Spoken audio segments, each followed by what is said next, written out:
We are remodeling a deck. It's good to know when can you salvage a frame and when must you tear it down and start over. So let me start by saying 90% of the time that we build decks, we completely tear the deck down all the way to the ground, from the footings, all the posts and beams, joists, everything goes, and then we rebuild it brand new. We have an exception today where we are building a deck and the frame is actually in really good shape. Now, I don't do this often, but because of the shape of the frame, when you look at the footings, whoever built this deck took some time. They did a raised footing off the ground so that the posts aren't sitting at the same level as the concrete. What that does is it keeps the base of the post dry so it doesn't rot away.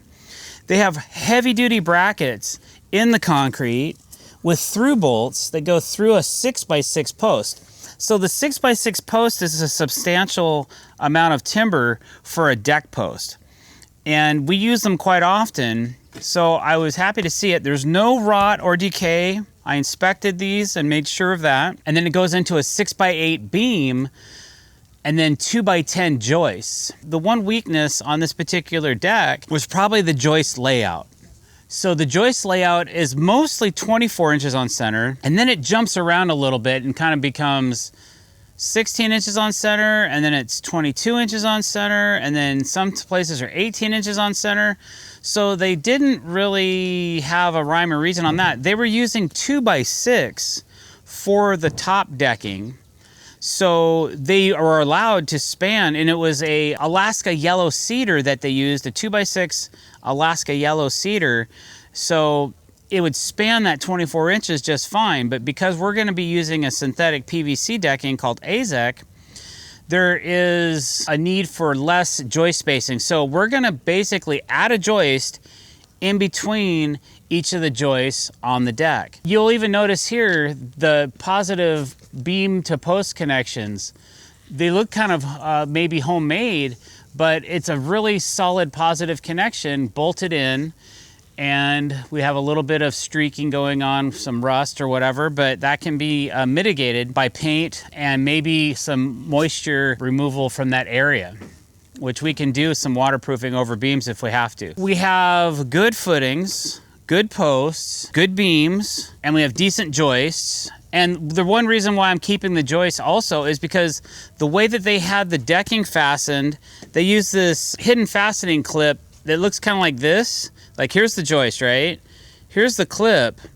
So it attaches to the side of the joist and to the top of the joist, and then you screw underneath, so it was a hidden fastened look. I think there used to be called Deckmaster joist clips from what I remember. Actually right here. You can kind of see all the old nails.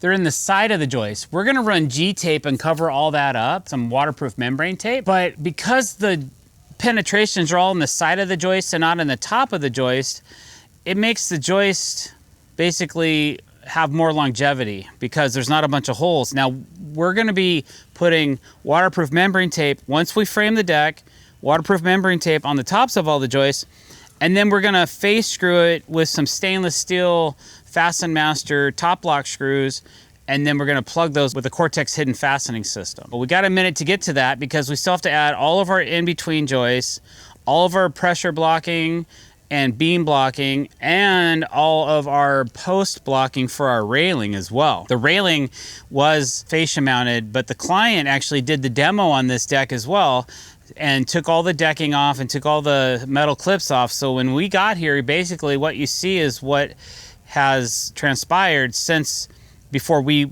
arrived. Now that we're here, we're going to freshen up the frame. We're going to take out anything that needs to go, and we're going to do a couple edits on the deck, and then we're going to plane the tops of all the joists, make sure they're all flat, because basically the one bummer about doing this is when you add a joist in between two existing joists, the existing joists have shrank. So they're 2x10, but they're only about 9 inches thick. Now my 2x10 is probably closer to 9 1/4 to 9 1/2. So we're gonna have to notch the bottoms of the joists. So if you come over here, you can kind of see where the previous contractor had also had to notch some of the joists to bring them down to a specific height. It's not uncommon to do when you're trying to keep things flat. The whole idea behind a deck is trying to keep the top surface of the deck as flat as possible so that when you lay your decking, it doesn't do this. So that's what we're up against. But with all those parameters, that's why I decided, you know what? We'll go ahead and keep this frame and we'll add to it. It saved the homeowners a little bit of money. Yeah, it's still some work, but at least we don't have to do all the elevation. We don't have to do the footings. We don't have to put in the posts. We don't have to put in the beams.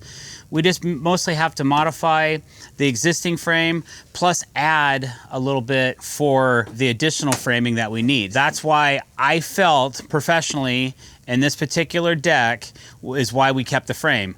Like I said before, 95 out of 100 decks, we won't. But there's probably 5 decks where I see the frame and go, okay, I see the effort they put in. I see the value in keeping it. Let's keep this frame and then we'll go ahead and remodel it so it just works for us. So I get a lot of questions about the type of lumber that is being used in these particular builds. But I know that when I look at this material, it has incisions in it. Okay, see all the incisions? I know that this is pressure treated hemlock. And that's what I normally use on my builds as well. So I'm really comfortable with using this type of material and I'm comfortable building into it, adapting and making new pieces to go along with this. So you'll see sometimes people say, hey, this board is cracked. Yeah, man, it's Mother Nature. Wood will do that. What happens is we install this wood, it's wet. Then it's summertime right now, so it's gonna get hot and the wood's gonna shrink and it's gonna try to crack and split and warp. And sometimes putting a paint or a stain on it can minimize that or mitigate it. But sometimes you're still gonna get some surface cracks. It's not gonna hurt the structure at all. If you look at a lot of these posts, you're gonna see different cracks and splits and different things in some of them. Sometimes it gets really bad and you might have to consider replacing the post, but don't shoot the messenger. I just ordered the material from a lumber yard and they didn't mill it. They bought it from a mill that milled it.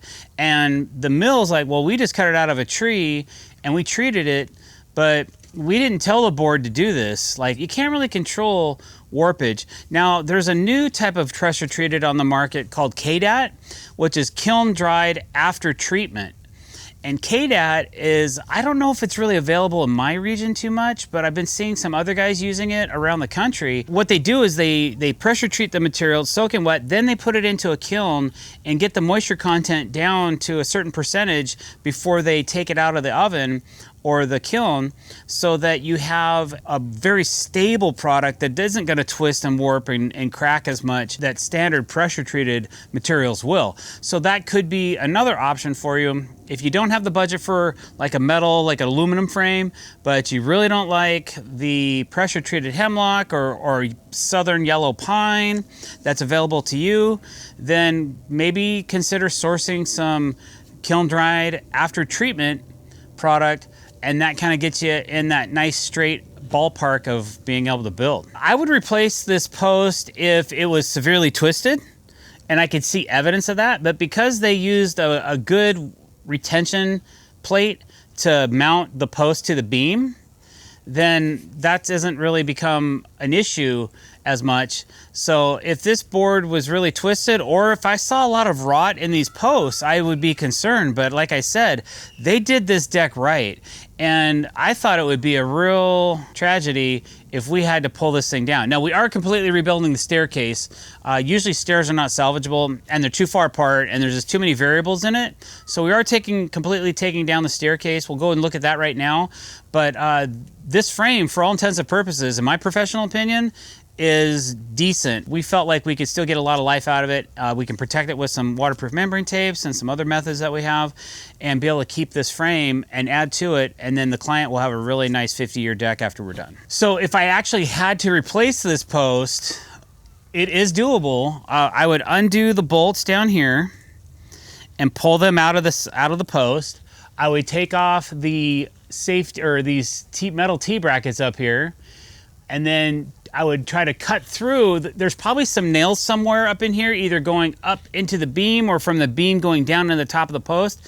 So I'd probably take a metal cutting Sawzall blade and just cut through the top to make sure that there's nothing holding it in place.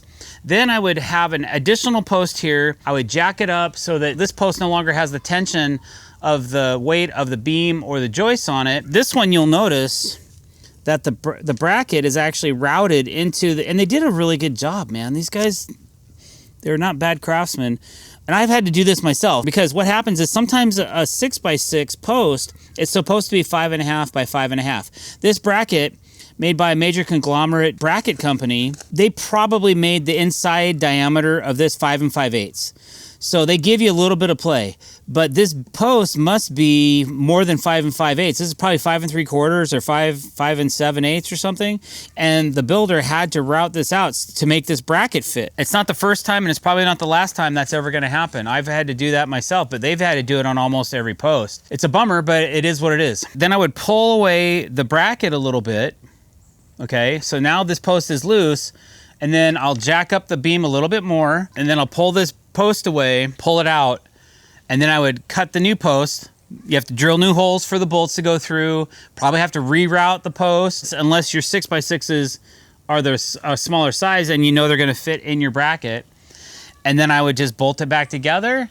I would put some structural screws in from the 6x6 into the 6x8 beam, and then I would reattach those T-brackets, and you're done. All right, so let's go take a look at that top over there where the staircase is. All right, so we're gonna make an edit over here where we're actually gonna shorten the deck up a little bit. So we're gonna cut these beams back by 1 foot. And then we took the outside rim joist off of here, which there was a staircase attached to it. And the staircase was mediocre, so that's why we decided, you know what, let's ditch that. You can see these joists are a little maybe leaning one way or another. This deck did not have any pressure blocking in it. So that's one thing that we're definitely gonna add, is some pressure blocking where needed to help keep the joist from twisting and doing that. And once you put a block in here and do that, you can see that's gonna keep it nice and straight.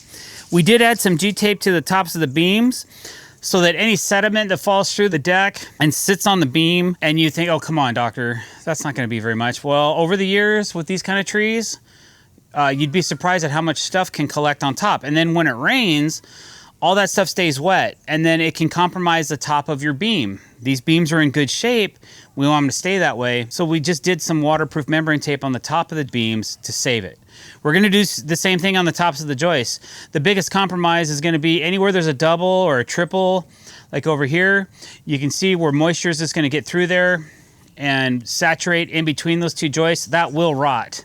So we're gonna make sure that that doesn't happen. So what we'll do, once we get over to this section of the deck, we'll add a new outside rim joist, and then we're gonna add more joists. So there's gonna be a joist every 12 inches. So this cantilever that was a little overspanned will now become very robust, because we're doubling the amount of joists in this space. And then once that's finished, we'll get the outside rim joist back on, and then we can start blocking in for our surface borders, because we have a double surface border going in on this deck, which it didn't have before.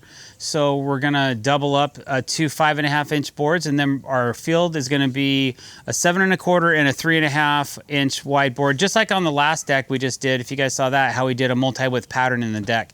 This one's gonna have a multi-width pattern, but it's also gonna have a 1/3 width board going around the perimeter of the deck. So a lot of unique widths going on with this particular project. All right, guys, so that's my 2 cents on why we're keeping this frame. And thanks for watching. If you like this video, don't forget to hit that subscribe button and the bell icon to be notified when we're putting out new content. Thanks for watching, guys. Have a great day.